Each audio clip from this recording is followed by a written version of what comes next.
Toha, senga Qur'onni badbaxt bo'lishing uchun nozil qilganimiz yo'q. Magar qo'rqqan kimsalarga eslatma bo'lishi uchun.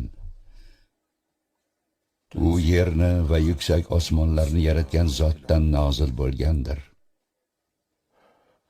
U Rahmon arshga istivo qildi. Osmonlardagi narsalar, u yerdagi narsalar, ularning orasidagi narsalar, u yer ostidagi narsalar unikidir. Sen agar so'zda ovozingni yuksaltirsang ham bas, albatta u sirni ham, maxfiyni ham bilguvchidir.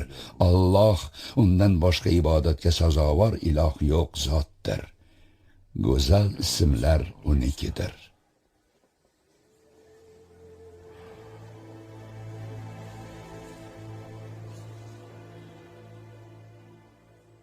Qurayshliklar shundan qochayotgan edimi?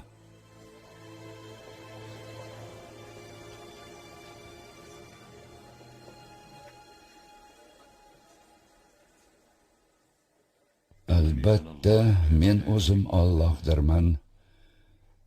Mendan o'zga iloh yo'q. Bas menga ibodat qil va meni zikr etish uchun namozni to'kis ado et. Albatta qiyomat soati kelguchidir. Har bir jon sa'yi harakatiga yarasha jazo olishi uchun uni maxfiy tuturman. Unga iymon keltirmaydiganlar, havoyi nafsiga ergashganlar seni hargiz undan to'smasinlar. U holda halok bo'lasan.